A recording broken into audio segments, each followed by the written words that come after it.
بسم الله والحمد لله والصلاة والسلام على رسول الله والإخوة الكرام، السلام عليكم ورحمة الله. هذا هو المجلس الرابع من مجالس علم الفرائض. يثمر لثيس 4 ذي علم الفرائض بضد درسني عدان إلى بيان النقطة 10 أصناف الورثة. 10 أصناف الورثة. ندلان 3: ألف أصحاب الفروض، باء العصبات، جيم ذوو الأرحام. 3 الأصناف لي كاتيجوري إقلان ومقارن الورثة زيريتي. 3 الأصناف إقلان صنف مزوري سميت أصحاب الفروض أنفذ ساقل إن شاء الله. وكذاكي وكذي ورثن الناصب إديوسان ذي الشرع ذي القرآن والسنة. الصنف ويسين اسميسن العصبات. العصبات ذا غلان 3 الأصناف إلا يقارن العصبة بالنفس أمزوارو، إلا يقارن العصبة بالغير والسين، إلا يقارن العصبة مع الغير والثلاثة. 3 أصناف العصبات: عصبة بالنفس، عصبة بالغير، عصبة مع الغير. سيأتي البيان في الوقت المناسب، لكن نشرح إن شاء الله من بعد في الوقت يناسب. إلا الصنف والثلاثة اسم ذوو الأرحام. ذوو الأرحام وكذا أورلين ذوكاد إلى أصحاب الفروض، أورلين ذوكاد إلى العصبات. مثلا العمة عمتيس، الخالة خالتيس، يليس قليس، بنت الابن ياك وياه وكذا ياك اسم أصحاب اسم ذوو الأرحام. ثلاثة مثلا أنفذو مع الصنف الأول اللي هم أصحاب الفروض. أولا لماذا سموا بأصحاب الفروض؟ لأن فروضهم مقدرة شرعا، أي محددة شرعا. أي غير نسمان أصحاب الفروض خاطر النصيف نسن مور نسن إلا ذي الشرع، يعني كل يوم يسعى نصيف يسمى دينيض الثلث في 3 أنتير. إذن ما يجي 30 يقتارن الثلث معنى 10. ما دينيض السدس في 6، ما دينيض الثلثان يعني سي يحريشين سي 3 معنى 2 تيير، ما دينيض الربع في 4. وقال يوم السلمية وكيسميسن أصحاب الفروض. للناد أصحاب الفروض لان 12 الأصناف، لان 12 الأصناف: 8 سلاوين، 4 ذي القزم. أنوي ذي 8 يعني 8 من النساء و4 من الرجال. من النساء 3 ثيمات الأم، 3 الجدة جداس، 3 البنت يليس، 3 بنت الابن يليس نميس، 3 الأخت الشقيقة والتماس تشقيق، 3 الأخت من جهة الأب والتماس باباس، 3 الأخت من جهة الأم والتماس يماس. تيجي 8. ماذا ذي القازل لنا 4 إلا الأب باباس، إلا الزوج طبعا نغ الزوج أنا هذه سيدني غالا سيدي 8 صافي هذه عاوزة زوار غير الأم. بكل صراحة الكتب زقرنا كذي الزوجة ياك كذي المخلوف دلغة سريع الأم من بعد صوتيخت هذا عاوزة يلا. 8 نساء: الأم تمزوالو ثيمات، الجدة في السناف، في 3 الزوجة، في 3 في 4 ذي الليس بنت. ثيس 5 يليس نميس بنت الابن. ثيس 6 الأخت الشقيقة ولتمس تشقيق. ثيس 7 الأخت من جهة الأب ولتمس باباس. ثيس 8 الأخت من جهة الأم ولتمس سيماس. ثورة نغال الرجال أربع أصناف إلا الأب باباس، إلا الجد جديس، إلا الزوج أرجاز تمطوط مثل موث جديد، إلا إجماس سيماس يعني الأخ من جهة الأم. وكذلك المجموع 12 إلى استثناء خاص بالأخ الشقيق سنصل إليه عند اللزوم. ثورة أنفذ بإذن الله تعالى أدن الشرحة شو تنت الفروض المقدرة. الفروض المقدرة لن 6 فقط، ولكن 6 نقسموها إلى نوعين أثنت نحويج. لن نوعين إلا النصف نصفه اللي هو الربع، ونصف نصفه اللي هو الثمن. إلا نوع السين الثلثان نصفها الثلث ونصف نصفها السدس.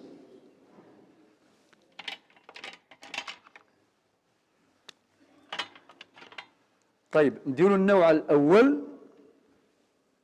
النوع يون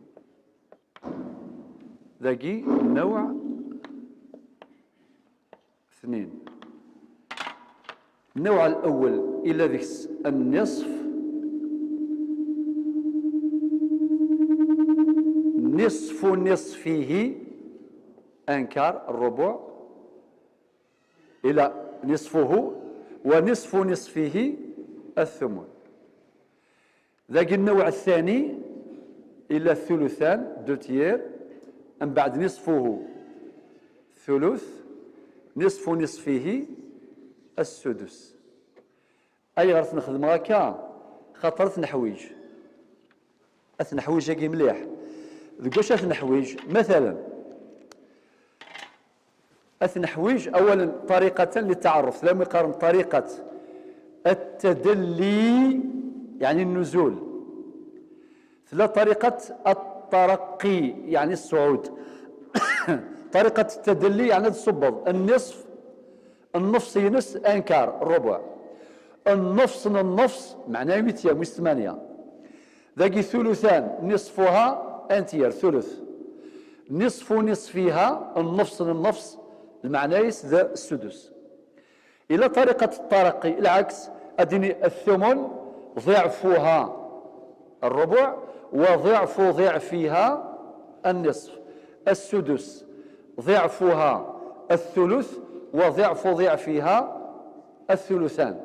هكا أثنحويج لاغ في أمر آخر مدن السفغ المضاعف المشترك الأصغر. مدن السفغ المضاعف الصوتية يصل مدن السفغ المضاعف المشترك الأصغر.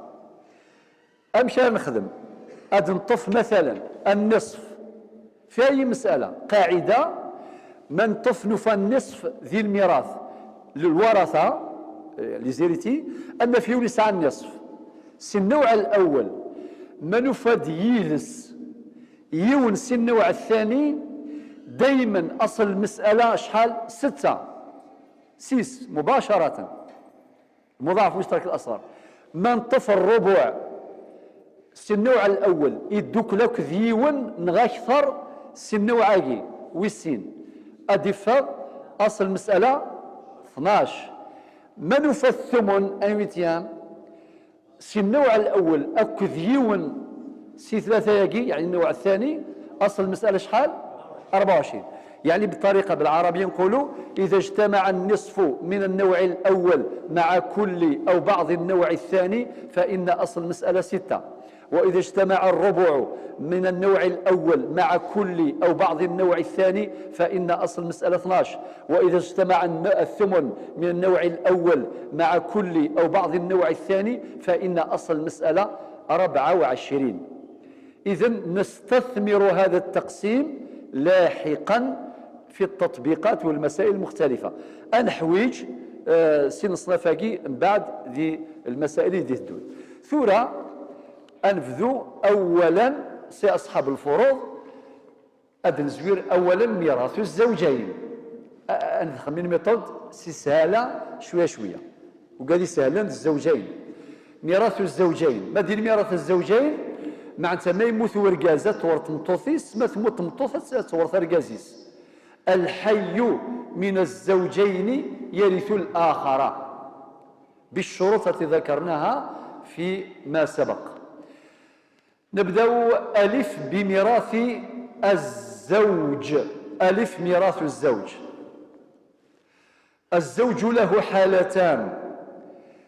في الحالة الأولى يرث في الحالة الأولى النصف عند عدم وجود فرع وارث للمورثة اللي هي الزوجة، ويرث في الحالة الثانية الربع عند وجود فرع وارث للزوجة. شو المعنى؟ أرجاز يسعى ثلاث الحالات، إما ذي ورث النص سيث مطوثيس نا ذي ورث تيس أربعة ما ثموت مطوثيس ودجارة الدرية أما الصغورس أما سقرقاز مزوارو. هذه الزوجة المورثة لم يكن لها ولد لا من زوجها الحالي ولا من زواج سابق، خاطر زمر ثمطوثاكي ديجا في جوج ساعة رقازيس يموت مثلا ساعة الدرية أبري تعاود الزواج ذا يموت ورقازة ثموت نسات مادام الساعة الدرية أكذو مزوارو صافي رقازيس نتورا أذي ورث كان تيس أربعة صافي أذي ورث ورقاز النصف ستري كاين السنة تساث ميلا ورث سعارة ياك الدرية أما ذا قشيش أما تقشيش أما سورقازة قيدجا أما سورقازة مزوارو. الحالة الثانية يرث الزوج من زوجته المورثة نصيب الربع متى؟ عند وجود فرع وارث للمورثة سواء كان هذا الفرع منه أو من زواج سابق. أذي ورث ورقاز سيث مطوثيس ثيس أربعة ميلا بقواني دجايا ميلا ساعات دريا أما يون أما أكثر أما سقرقازيس إدجا أما سيزواجي سامزوارو. أكا ملاحظة مردين النصيب معناه الوارث يرث نصيبه من كل شيء من جميع مشتملات التركة التي شرحناها بالتفصيل فيما سبق. معناتها مردين مثلا يوث ورقيس النفس سيث مطوثيس أين كويد جا أما العقارات مثلا جاد ثمورث هذه يورث النفس ثمورث اثنين ما تجاد خمسة يقطار من بكال نتسا غادي يورث سين يقطار ذا النفس نكفى أكل نروح للحانوت جات حانوت حانوت كيما سوا 400 مليون نساس الحقيس يسعى 200 مليون أطرد مسوفاغن فقيل أصلا شو سنظن أنا حكوا فلاس من بعد أنو غال سيذريمن ما تجاد 100 مليون سنتيم أسوأ ذي ورث النفس 50 مليون أين كويد جا النفس فقيل الحقيس من بعد زمرنا المسوفاغن اللي زيريتي الورثة هذا مسوفاغن أمشي على مسوفاغن يزمر نساسنيني في كثير ثحانوت جيران كلش فغثي ذي ثحانوت إن كان فغض ذو قواكال ذي قذريمان ذي طوموبيل مثجاد إلى آخره. يعني يمكن إعمال قواعد التخارج بين الورثة طبقا لقواعد فنية حسابية سيأتي بيانها في الوقت المناسب. ثورة هذا نفرا أرجاز إما ثمطوثيس تموت سجاد الدرية أما يون أما ذا قشيش أما تقشيش أما سقرقازا قيد جا أما الزواج مزوارو أشحر يورث ثمطوثيس الربع يرث الربع. يرث من مورثته من زوجته المورثة الربع إذا تركت فرعا وارثا سواء منه أو من زواج سابق. نفرا الزوج ثربا هاد المسلاي في ميراث الزوجة. للزوجة حالتان: ترث في الحالة الأولى نصيب الربع عند عدم وجود فرع وارث مطلقا لزوجها منها أو من غيرها، وترث الثمن من زوجها في حالة وجود فرع وارث لمورثها سواء منها أو من غيرها، مع ملاحظة: تستأثر الزوجة بالنصيب المحدد في الحالة الأولى أو في الحالة الثانية إذا كانت وحدها، ويقتسم هذا النصيب في حالة التعدد. استقبال ثمطوث ثورث تركازيس لا نستث الحالات. الحالة الأولى يا إما أتورث الحالة الأولى أتورث في 4 ميلا ورسعارة الدرية أما رغوص نتساث أما أرثمتو الطاير إزمر يساع ثمطوث يخدم بوليغامي تعدد الزوجات. النغ ماشي تعدد الزوجات يسعى أرثمتو تم زواروث الراويس يون نغ ثقشيش نغ السنات نغ ثلاثة نغ شوي لا إما يفرايس نغ ثموث صابدر نتسا يسعى الدريا صافي ثمطوثيس ذاكي مور يسعى الدريا ثمطوثيس إديجا أتورث في 4 أنكار ربع ميلا يجد الدريا أما صور سنتساث نغ سنتو الطاير يعني من زوجة أخرى. في الحالة الثانية ترث الثمن يعني 1/8 في 8 هذا.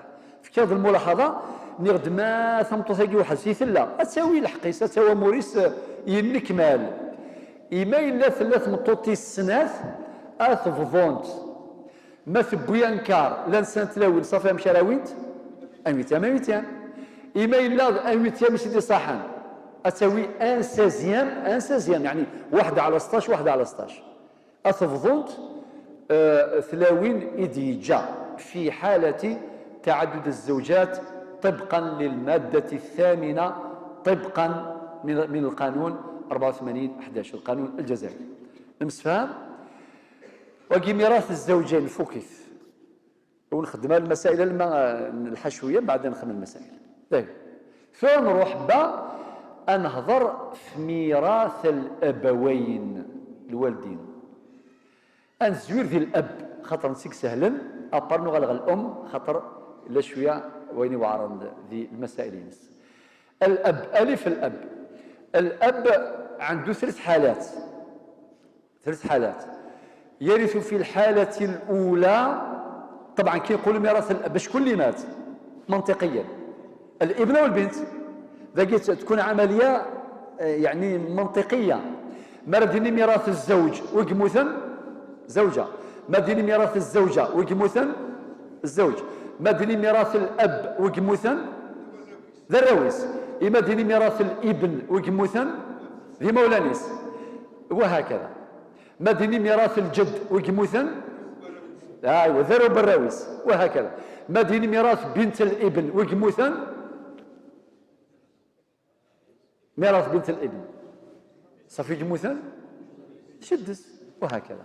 الأحفاد الأصول الفروع الأحفاد الجد الأجداد إلى آخره. ثورة ميراث الأب لأن 3 حالات. الحالة الأولى ركزوا معايا مليح. يرث الأب في الحالة الأولى نصيب السدس عند وجود فرع وارث مذكر للمورث. وفي الحالة الثانية يرث السدس فرضا والباقي تعصيبا عند وجود الفرع الوارث المؤنث. وفي الحالة الثالثة يرث الباقي تعصيبا بصفته عاصبا بالنفس عند عدم وجود من ذكر. استقبالي يسعى ثلاثة الحالات. فافاس شاري يورث سراويس، الحالة مزورث هذه يورث ثيسة ما إلا ميسني جموثن ورسالة الدريا. لا ما يسعى الذكور صافي نستعرف المفروض تشوفوا. أدعي الحالة الأولى أذ يورث الأب ثيسة سميسني جموثن ما إلا ميسني جموثن يجد ميس نغم ميس نميس الفرع الوارث المذكر مهما نزل ميس نغم ميس نميس. الحالة الثيسناف أذ يورث فافاس سميس نجموثن ثيستا زائد الباقي ما إلا ميسا جموثن يجد يليس نغ يليس نميس يعني بنت الابن مهما نزلت. الحالة الثالثة أذ يورث الأب الباقي تعصيبا مولاش ودي جارة ميس إما سيليباتير يموت عازب وريجوي جارة نغ يجوج ورسالة الدريا يموت ميس فافاس شحال يورث سميس أيمد يقران بعد نصيب أصحاب الفروض. نعطيه الأمثلة الآن، لازم الأمثلة. طيب مثلا إموثيون مات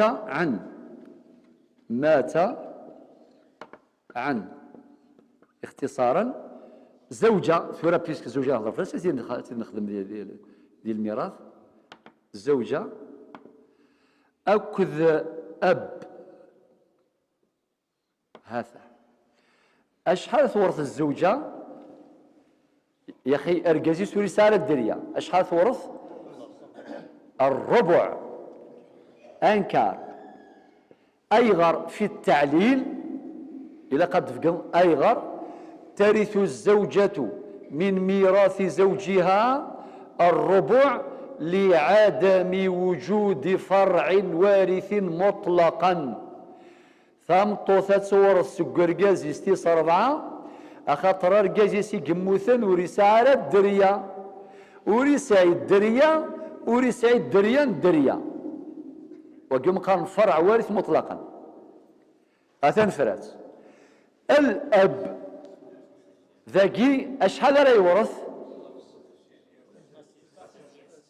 لا الباقي باعين. الحالة الثالثة كنت ندير بدل غاونس صغير تحرش بدلها شوية صافي ثقي. الحالة الثالثة خاطر واقي موثن ذمي سنسا نغالا صافي يجاثيد نسا معناه واقي موثن ويسعى الدريا لا بروف مثلا تمطوثيس تبويان كرايغر خاطر دي سارة ويسار الدريا لو كان دي جا الدريا اش عثور تمطوثيس أويتيام في 8 مادام ويسار الدريا يسعى كان الربع ساعة الربع. أما الأب أذ يورث الباقي يعني الباقي معناه ترواكار الباقي تعصيبا الباقي معناتها ما إلا يجد مثلا يجد 400 مليون ثم تصورث الربع معناه 100 مليون. أشحال يورث ورقال بافاس 300 مليون. إذن الأب يرث الباقي تعصيبا طبقا للحالة الثالثة لعدم وجود فرع وارث مطلقا لمورثه. نتفق على المختصرات ما نكتب بائعين معنى الباقي عاصبا أو تعصيبا إلا كنخدم شوية نسامبليفي يعني في المصطلحات باش غير سهل. إذن هذا الحالة الأولى. يلا نجيبوا الحالة الثانية. مات عن هذا زوجة أتيدنا وذا أب ابن هذا الزوجة كم ترث؟ صاحت والشاطرين أو ناو كل شاطرين.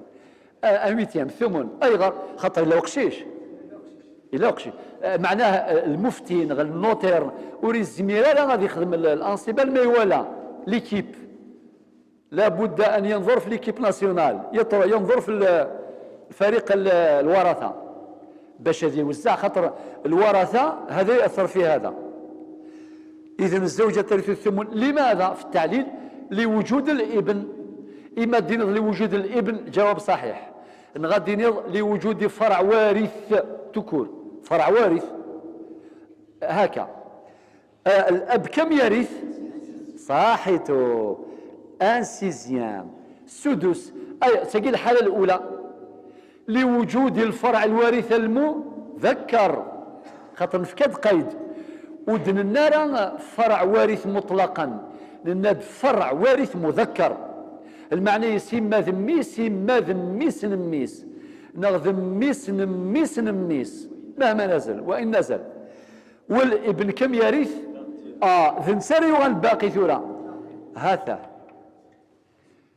وطبعا ذاكي فيه ملاحظة مهمة مراعاة قوة القرابة. قلتها لكم في خصائص علم الميراث يسالي كاركتيرستيك من ضمن خصائص علم الميراث مراعاة قوة القرابة. سبحان ذي القدر أنويك سان القدر ذميك ذا ذاك بارابور ورك ذا ذاك وذي الميراث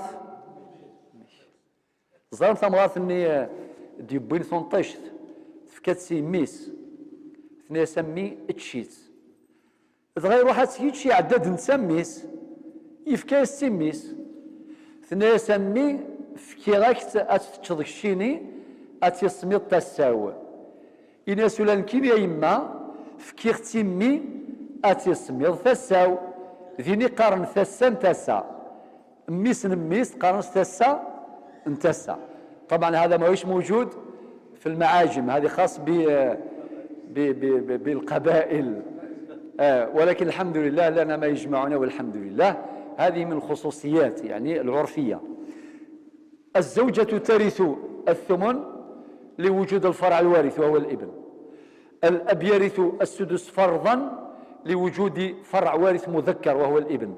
الابن يرث الباقي تعصيبا باعتباره عاصبا بالنفس يرث الباقي تعصيبا. ثلون تكملها لا خاطر لما نخدم الفريضه خاطر من بعد من الحشوه طاني السنه كل انصبه نخدم المساله كامله اون ديتاي نخدم تامور تزمور الزيت الفريمان اشال ادي عندي كل شيء ذاي ذا شو ثوره نروح كنس العقل ثوره ود كان نحفظ الانصبه ذاي الحوايج فيها الساعه هكا نخدم من تصحيح المسائل اتصي قلان نروح كان خطوه خطوه. إذن إخواني هذا ثورة نخدم الحالة الثالثة. الحالة الثالثة وين ثلا زوجة من بعد أب من بعد بنت. الزوجة شحال تورث؟ ثيس 8 يعني وكي يموتن إجا تمطوثيس إجا درافاس إجا دياليس ماشي ذميس إجا دياليس صافي تورثي 8 خاطر مثل الفرع الوارث كادي نضا الفرع الوارث. مثل الاب شحال يورث؟ هذا يورث 1/6 زائد باعين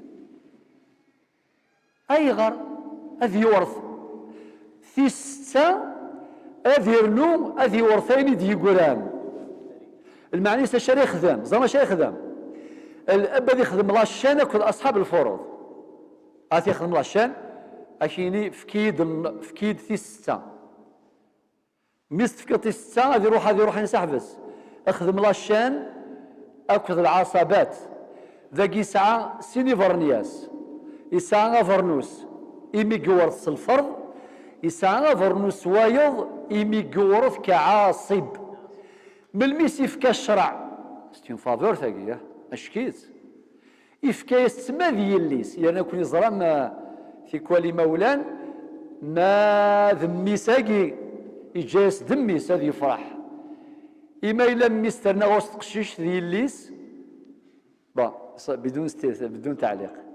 ولكن في الميراث إميد يجا يلي استنفعيث أستنا جدين ما درنشي قلان ما شامل ابني بكلش البنت تسوي كان النفس كمام تسوي النفس هي اللي السيارة لناد باللي ذي القدر ذي مولان ولكن تري كان الله غالب الدريا أكي خلق ربي سبحان الله أم كل من الله خطر ذاك روحا قرب روحا تحقيني ما نسن ودي يسال بدون ذا جديد الدريا صافي ذي الفطره النغ انفغوا نجاطاسي الدريا والشريعه استجابت لهذا الامر وطبعا هذا امر فيه اعجاز كبير جدا اعجاز حسابي رياضي واعجاز نفسي واعجاز اجتماعي صافي ذاكي لك انا خمم المساله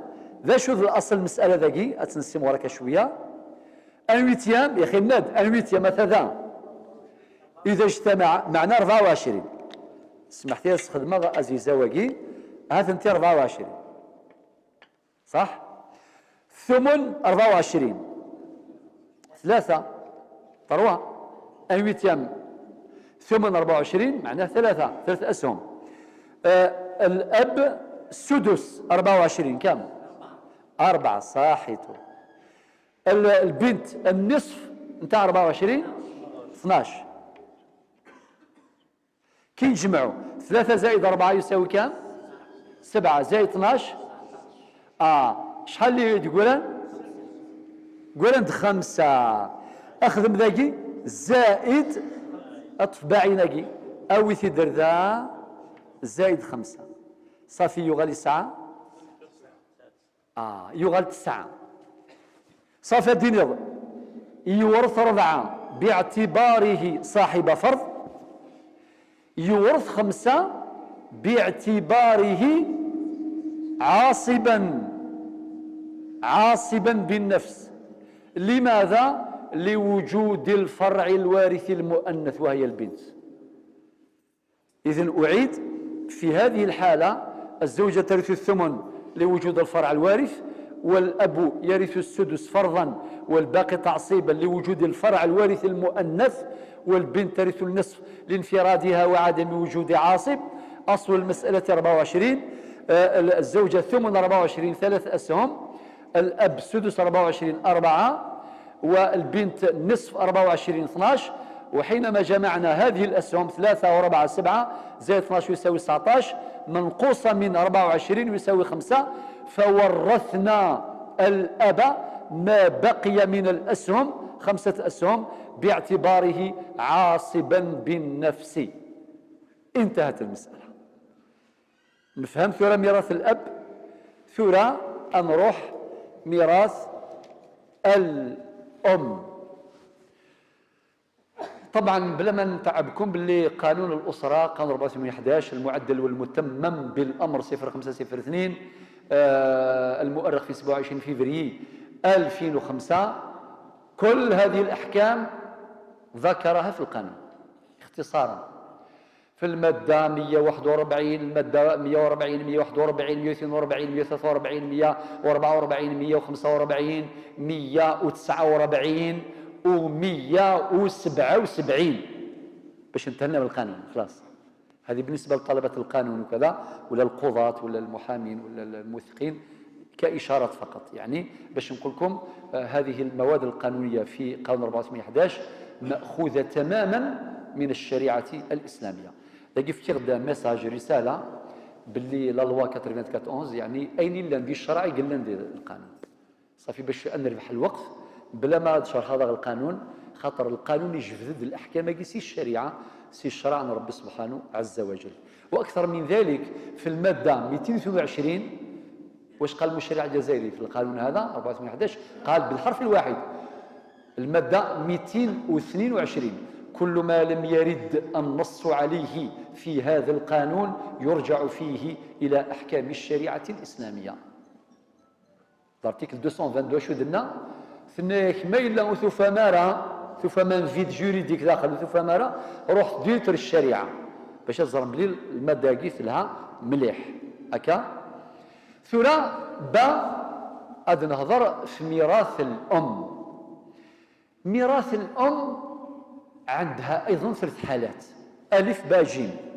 ألف: ترث السدس فرضا في صورتين: الأولى عند وجود فرع وارث مطلقا، الثانية عند وجود جمع من الإخوة والأخوات مطلقا، سواء كانوا إخوة أشقاء أو أخوات شقيقات أو إخوة من جهة الأب أو أخوات من جهة الأم أو أخوة أو يعني مختلطين. هذا هو معنى مطلقا. والحالة الثانية باء: ترث الثلث عند عدم وجود من ذكر، أي عند عدم وجود فرع وارث مطلقا وعند عدم وجود جمع من الإخوة والأخوات مطلقا. والحالة الثالثة: ترث الأم الثلث الباقي في مسألتين غروين، ترث الثلث الباقي وهو الربع،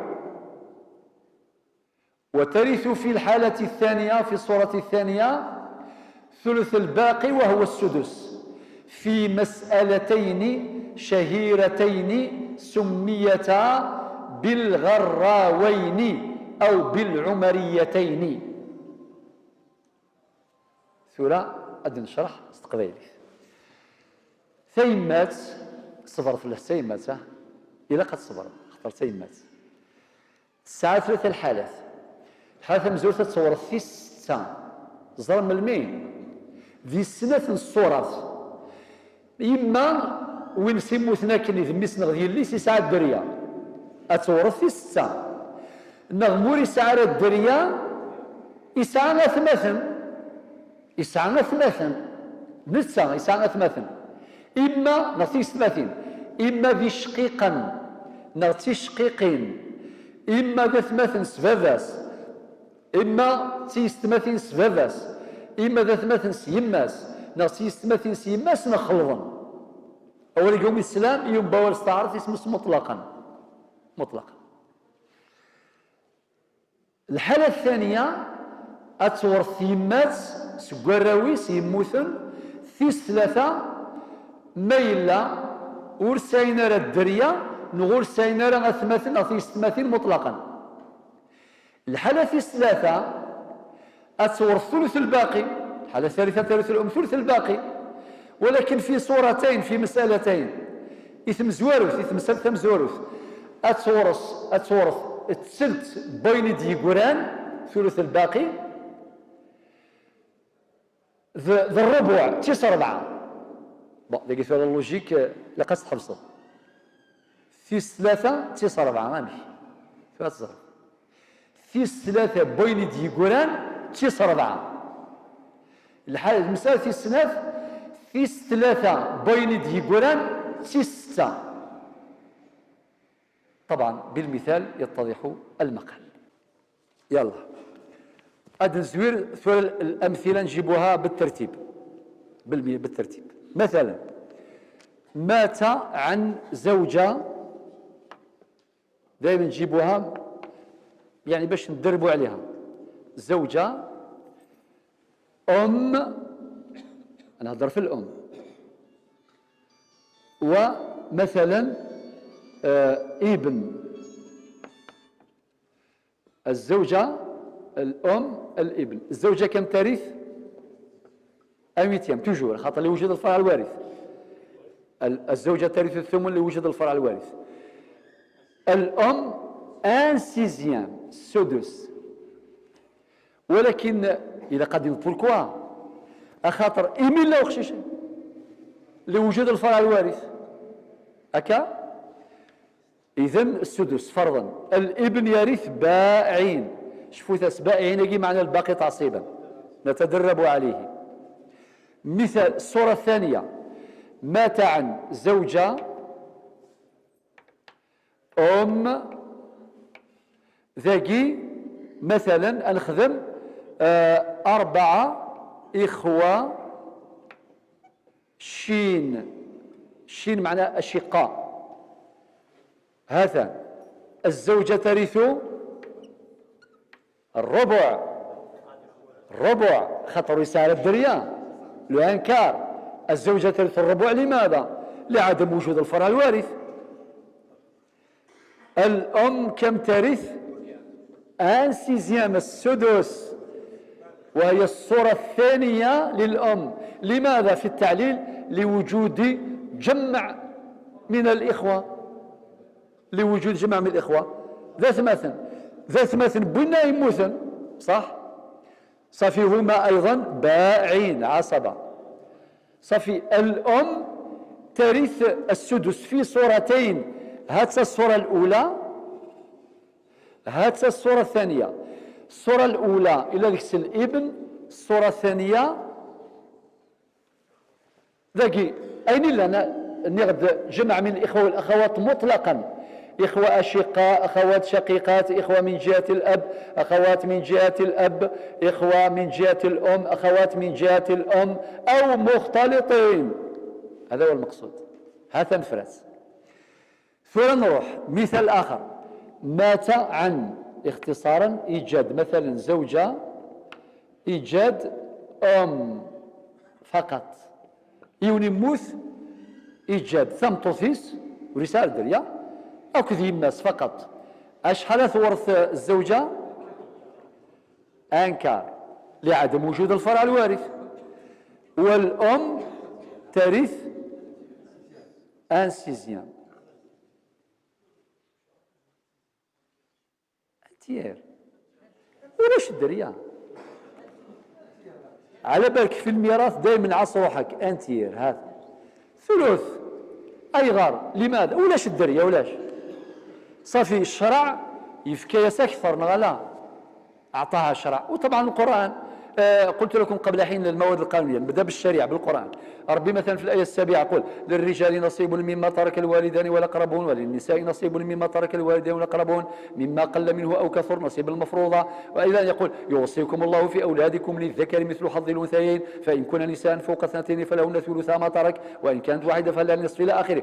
ولابويه الوالدين بضغوصا لكل واحد منهما السدس مما ترك ان كان له ولد فإن لم يكن له ولد وورثه أبواه فلأمه ثلث لانتيير. معناها باش نربح الوقت ما حبيش نقرا النصوص لا في القرآن والسنة ولا في القانون.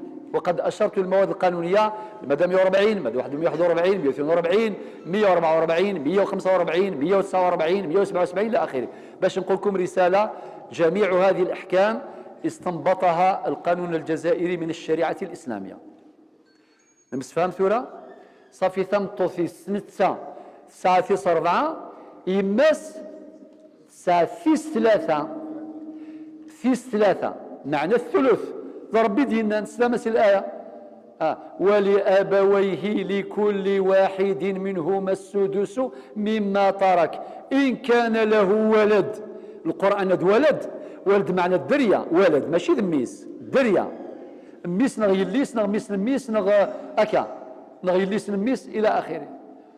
أم بعدين فإن لم يكن له ولد وورثه أبواه ربي سبحانه وتعالى ذكر نصيب الأم ولم يذكر نصيب الأب فقال فلأمه الثلث. بمعنى لو كان نجيبوا لو كان أبهنا أشحال يورث الباقي تعصيبا.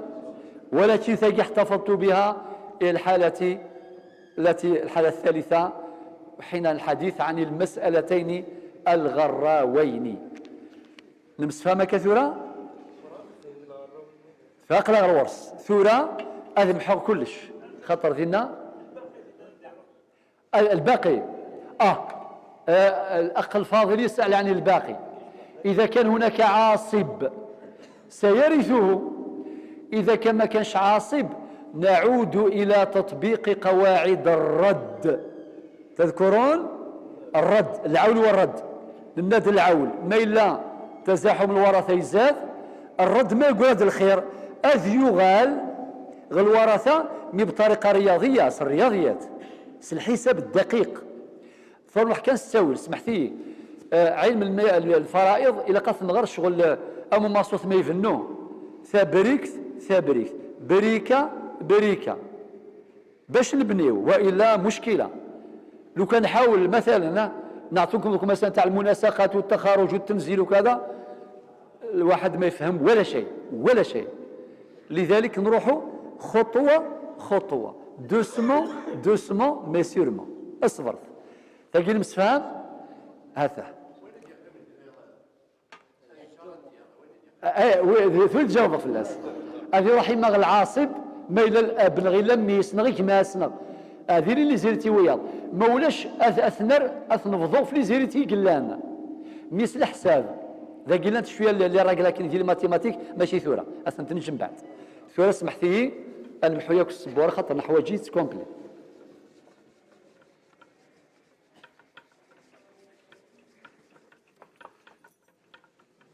ثوره شوفوا هاد فتغ مسالتان ركزوا معايا مليح. وين يموت يون ايجاد ثمطوثيس هاته الزوجه ايجاد يماس لا جات كذا باش نصحها ثاني ابارد ولا ايجاد اب شوفوا ثاسي ثاقي هاته فهاد الفكره العكس زوج فلا بالعكس مره هذه مثور كاز ما تمطمطوث اب ثورة أنخدم أكا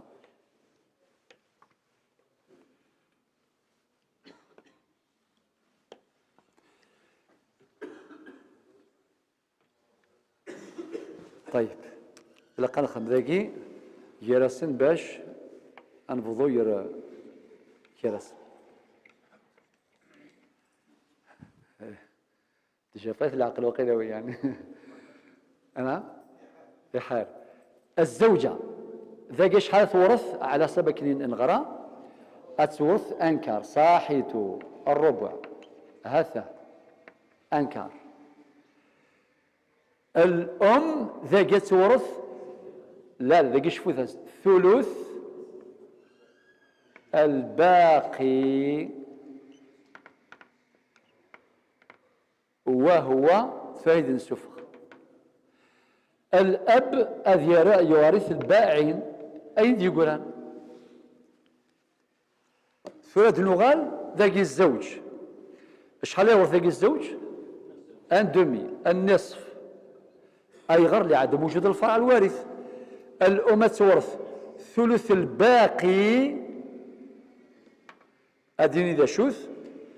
الأب عنده باعين. أنخدم ثورة ذاكي مثال عملي مثلا إيجاد وكي مسنكا إيجاد 80 مليون 80 شوفوا ثاسة 80 مليون سنتيم مليون سنتيم. الزوجة شحال تورثي 80 انكار صافي دير انكار تاع 80 صافي الزوجة تسعى 20 مليون شوفوا ثاس 20 مليون. الأم ذاك استثناء ماشي تورث ثلث 80 ألا 80 ناقص 20 يساوي 60 صافي الأماكي أتورث انتيير 60 صافي 20 ها ثنتي 20 ثلث 60 اللي هو 20 بارابور ل 80 شحال انكار صافي ذاكي شفو ثاس ذاكي انكار. شوف علامة استفهام من بعد نشرح. صافي 20 40 اش حد يقيمني الاب 40 شفو ثاس 40 مليون شفا مستاقي مدنا ذاك الثلث الباقي معناه ماشي ثلث 80 لا ثلث بويلد يقولان. أعيد الزوجة ترث الربع لعدم وجود الفرع الوارث مطلقا. أما الأم ترث الثلث الباقي طبقا لقواعد القواعد الواردة في المسألتين الغراوين العمريتين، ترث الثلث الباقي بعد خصم نصيب الزوجة، اللي هو ثلث نتاع 60 بعد خصم 80 ترث 20 مليون سنتيم. أما الباقي اللي هو 40 سنتيم، 40 مليون، 40 من أصل التاركة اللي هو 80 مليون. الآن نروح للمسألة هذه. الزوجة شحال يورث؟ متوسط نص. ذا قال خدم 60 باش غيسهل، 60 هكتار 60 هكتار بكال. الزوجة شحال يورث؟ 60 30 هكتار، صح؟ 30 هكتار. ثلث الباقي معنى ناقص 30 يساوي 30. صافي ثلث نتاع 30 صافي 10 بارابور 10 بارابور ل 60 شحال؟ ان سيزيام هذا، ونزيدوا له علامة استفهام. ثلث الباقي وهو السدس. الأب شحال يورث؟ 30 زائد 10 40 ناقص صافي قيمة 20 هكتار. سمحتي ركزوا معايا أعيد. في المسألة الأولى الزوجة ترث الربع لعدم وجود الفرع الوارث مطلقا. الزوجة تورث ثلث 4 أخاطر إيمي وين يموثن ودي جالة دريا. الأم ترث ثلث الباقي وهو الربع، وسنشرح هذا بعد حين. في المسألة الأولى من المسألتين الغراوين، والأب يرث الباقي اللي هو 40 مليون سنتيم. حنا قلنا الأم ترث ثلث الباقي وهو الربع. كيف ذلك؟ خطر حينما خصمنا 20 مليون من 80 أخذنا ثلث الباقي اللي هو 60، ماشي ثلث 80. ثلث 60 نجفذد في 3 60 ماشي 80. هذا هو. وكيف ميم ذاقي الزوج يرث النصف لعدم وجود الفرع الوارث، والأم ترث ثلث الباقي وهو السدس في المسألتين الغراء وفي المسألة الغراء، والأب يرث الباقي تعصيبا. طيب ذاقي الناد 60 هكتار، الزوج يرث نصف 60 هكتار مع 30 هكتارا، يرث 30 هكتار. أما الأم ترث ثلث الباقي معنى ثلث 30، خطر 60 هكتار ناقص 30 هكتار نتاع الزوج بقى 30، فبالتالي ترث ثلث 30 معنى 10 هكتارات. أتورث 3 سي 30 يديقوران اتسلت معنى 10 هكتارا. باش يديقوران يقورات قرص 20 هكتار. هذا نتفرع حسب باعتباره عاصبا. ولكن السؤال المطروح، لماذا ترث ثلث الباقي وهو الربع؟ في المسألة الثانية ترث ثلث الباقي وهو السدس.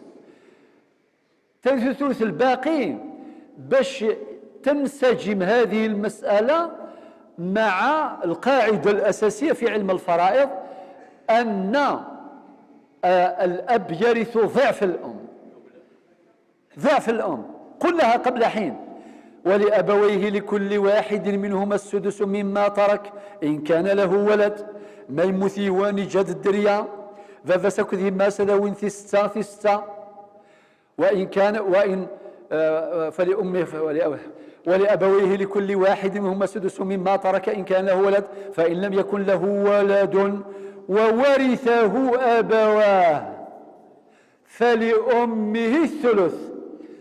ربي فذرد كان الثلث يجا الأب ما ولا شوك الدريا غاد ياوي دوتير ثلثين أذيوي ضعف الأم. لذلك علماء الصحابة وفلد ثفرتاكي الناند ترث الأم في المسألة الأولى ثلث الباقي وهو الربع، خطر فعلا خطر ورثت الأم 20 بارابور ل80 شحال؟ سي انكار نغلا انكار ورثة 20 بارابور ل80 الربع، لذلك زالت على الاستفهام، زال التعجب. وهنا ورثت ثلث الباقي 10 بارابور التركة الإجمالية كام؟ خاطر 60 هكتار سي ان سيزيام، لذلك زال التعجب. لذلك علماؤنا علماء الصحابة أولا قالوا ترث في المسألة الأولى ثلث الباقي وهو الربع، وترث في المسألة الثانية ثلث الباقي وهو السدس، والمسألتان عرفتا بالمسألتين العمريتين نسبة إلى عمر بن الخطاب، وعرفتا بالمسألتين الغراوين نسبة إلى الكوكب الأغر لشهرته وشهرتهما. والسلام عليكم ورحمة الله.